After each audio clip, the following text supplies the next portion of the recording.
game board. This is going to be a 10-part tutorial series on Multimedia Fusion 2, split into 3 distinct categories, which are going to express as World 1, 2, and 3. There'll be one final part at the end. It's going to be the wrap-up video that brings everything together and gives additional tips. Now, in this first episode of the game board, the Multimedia Fusion 2, it's going to be a basic overview of your UI and how to actually navigate the program. So that's going to be the first step. Without that, there's nothing else you can do. So let's get right into it.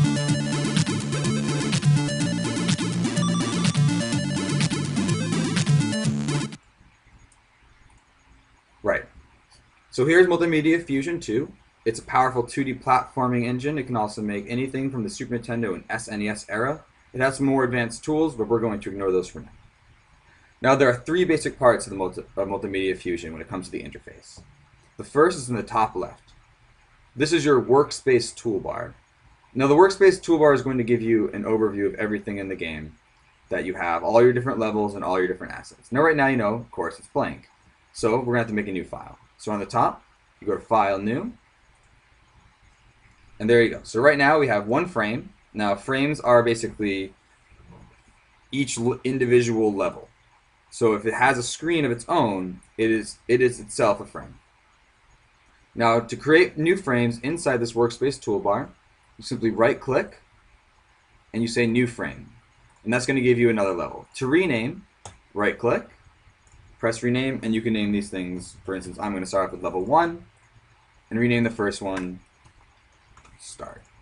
So, just as an overview again, this is going to allow you to navigate all of your frames in your game and see all of your assets all in one place.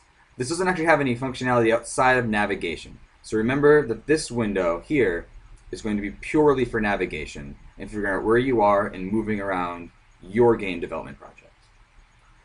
Now below that is the Properties window. Now the Properties window has many functions and it'll take you a long time to master them all.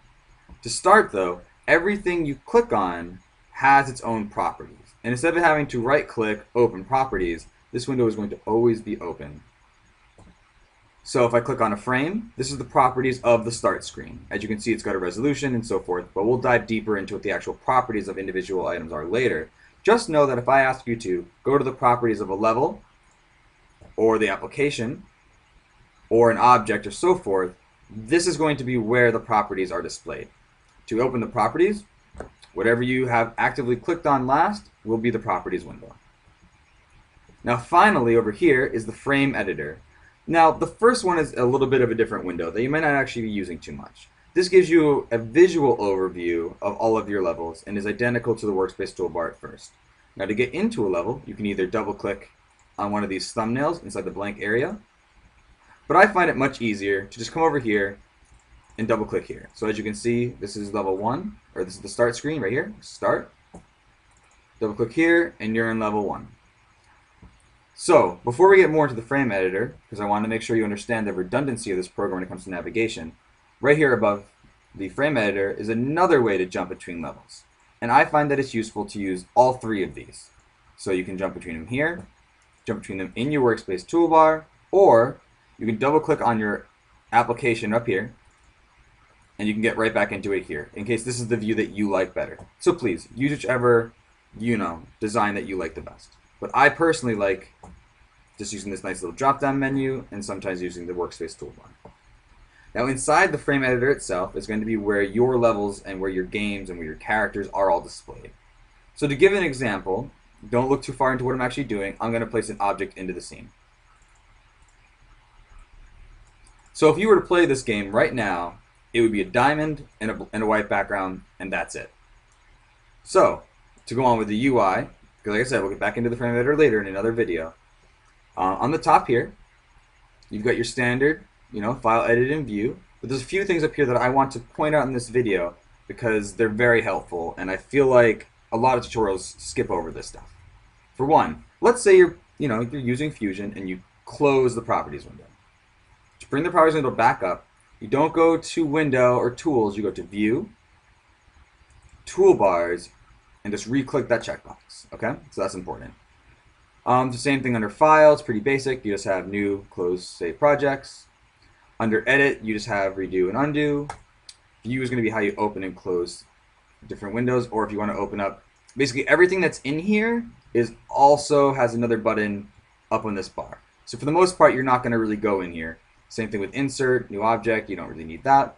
Under arrange, you have all of that right here in the right click menu. So once again, you don't have to mess with that. Text is something else that you won't have to really use. Run gives you the buttons to actually run your projects. And so you know, that's these shortcuts right over here in the top. There's also tools, which is going to allow you to change your shortcut keys for the keyboard, or allow you to change the preferences of the program, like for instance the actual resolution of the margins around the frame and so forth. But we can dive into that deeper later. The last thing, of course, is window, and that's going to allow you to split up certain things and open up different programs at once. But once again, you can just ignore that. And finally is help, and you don't need this because, well, that's why you're here. So yes, that's basically the overview of the UI. So one more time, you have your workspace toolbar, that's your navigator. You have your properties window, wherever you click on, you're going to see the active properties for that. As you can see, one more time, actually I should have brought this out. The workspace toolbar also allows you to see the properties of objects that are in your scene without having to go to them. So if I'm on level 1, I can click here and I can alter the properties of active. So remember, workspace toolbar is your navigator. In the properties, we'll go into that deeper in the next tutorial. And same thing with the frame editor here. We're going to go deeper into these in separate videos because I believe they need their own videos to understand. So remember, workspace toolbar, properties window, and the frame editor. Everything up here can be displayed with a redundant button, so you don't need to go into those menus. You can also customize this however you want, which I'll also go into later. And finally, I guess I should point this out, there is a tool to zoom in and out of your workspace in case you need more space to work. But for the most part, you can ignore that for now until your levels start to become larger. We're going to keep this simple. All right. Well, that's it for the first episode.